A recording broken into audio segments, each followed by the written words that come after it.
Seguimos en 5 fotos, una historia con Jorge Lovera, repasando un poco esa historia del básquetbol que revolucionó la provincia del Chaco. ¿Cuánto le costó a Resistencia reconocer a ese equipo de Villa Ángela? ¿Qué sentían ustedes?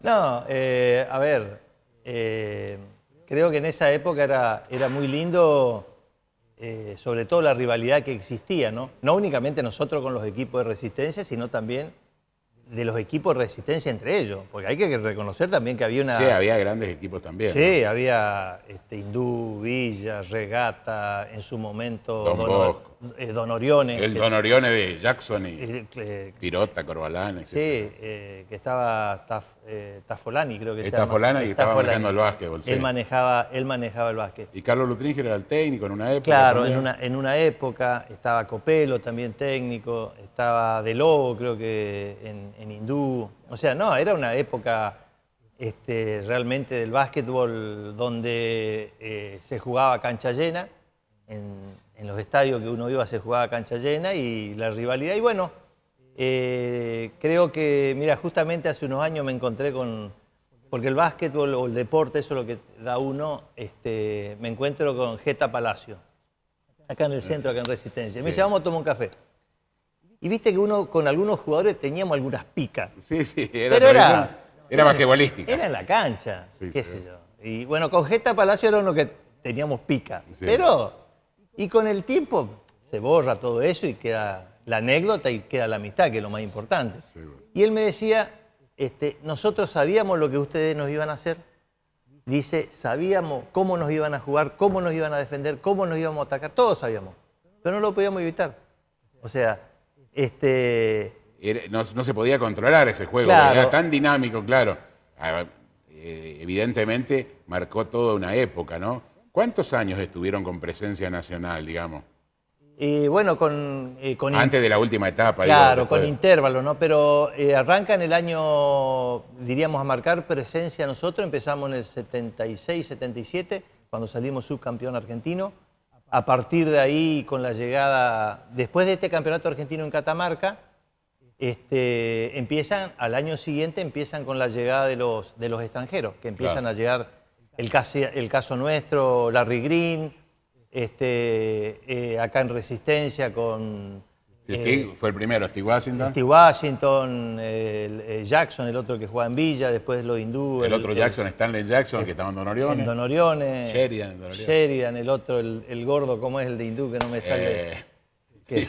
Era un atorrante el gordo, pero jugaba bárbaro. Tenía una fuerza, una polenta. Malo era, malo era, daba miedo, ¿no? Pero yo creo que marcó marcó una etapa en el básquetbol provincial, sobre todo, ¿no? Seguro. Vamos por esta foto, Jorge, porque es justamente esa foto que vos mencionabas. Hay alguien que no quiere ver, creo que Bonfanti, que estaba de vuelta, pero el resto se lo ve a todo, ¿no? Sí. Empezando con el Patón Milovic. El número 13, Milovic, el número 9, Larry Green, que fue el primer extranjero que trajo Unión Progresista. Antonio Mano, no sé por qué motivo, pero él siempre quería jugadores blancos, no quería jugadores negros. Ah, sí. No es que era racista. No era que era racista. No es que era racista, él quería jugadores. Después está Martín, Carlos Vega, Bonfanti, que es el que se está dando vuelta, Cacho Clari, que era juvenil con el número 11. Abajo con el 5 está Carlos, mi hermano, después estoy yo, el otro Orlando Salina, Juan Carlos Senzano y Juan Carlos Areco.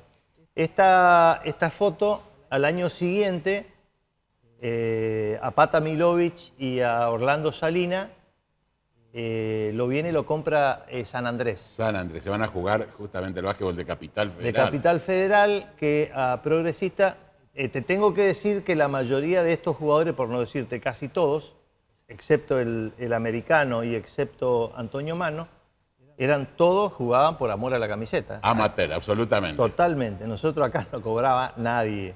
Se da, digo, si uno lo compara en el tiempo, ¿no? 30 años después, que los jugadores están un año en cada equipo y van rotando. Ya arreglaron con el siguiente equipo antes que termine la temporada con uno. Totalmente, ¿no? Sí. Acá en Resistencia también los equipos en ese momento eran absolutamente amateur. No estaba el jugador rentado o que tiene el contrato por un año y se va. Hoy es un básquet totalmente profesional, ¿no? Bueno. son épocas que realmente a uno lo marcaron, a mí periodísticamente incluso me marcó yendo a distintos campeonatos argentinos, tuvimos la suerte de compartir algunos. El último para vos fue Santiago del Estero, ¿no? Sí. Aquel famoso conflicto Unión Progresista Cosecha. Conflicto, por llamarlo de alguna manera, ¿no? Digamos que había bronca porque, y lo recuerdo porque tuvimos una charla con Jorge en un bar, es decir, porque había bronca de Villa Ángela porque decía que Chaco llevaba a los jugadores de Cosecha para prepararse para la Liga B, que es el actual TNA, ¿no? El TNA, sí. Sí, yo ese campeonato creo que jugué 2 o 3 partidos y me volví. Te volví. Porque en ese momento era el técnico de la selección de Chaco, era Guillermo Arévalo.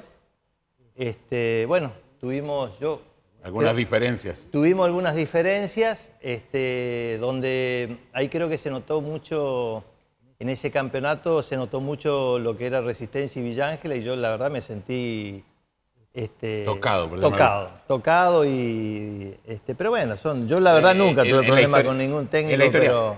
Pero además ese campeonato de Santiago del Estero marcó el debut de Carlos Patricio Simoni y Rubén Volkovitsky en los campeonatos argentinos. Claro. No, teníamos 20 años.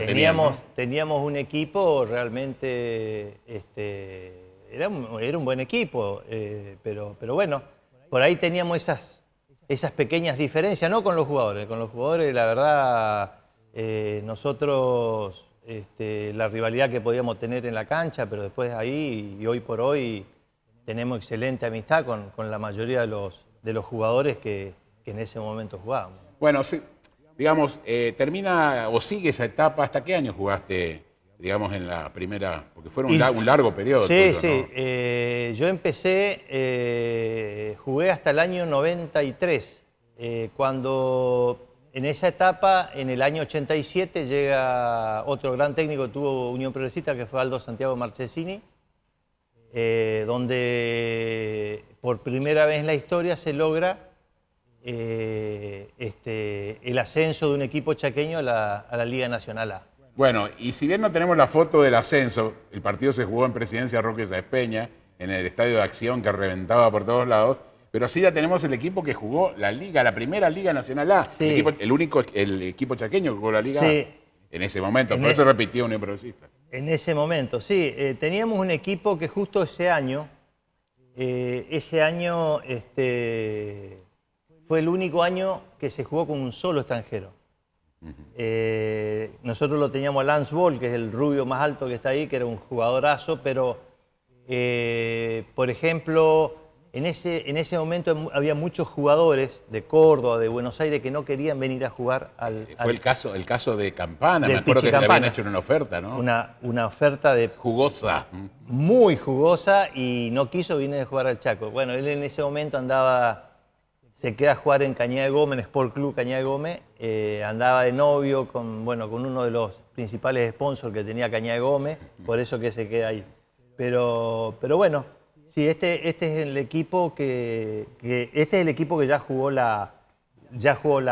Nosotros en el ascenso, cuando ascendemos, teníamos 2 extranjeros que realmente marcaban diferencia, ¿no? Marcaban diferencia. Uno era Gary Gaspar, que era realmente un jugador muy explosivo, y después teníamos otro americano que era un defensor tremendo. No, era un equipo muy compacto.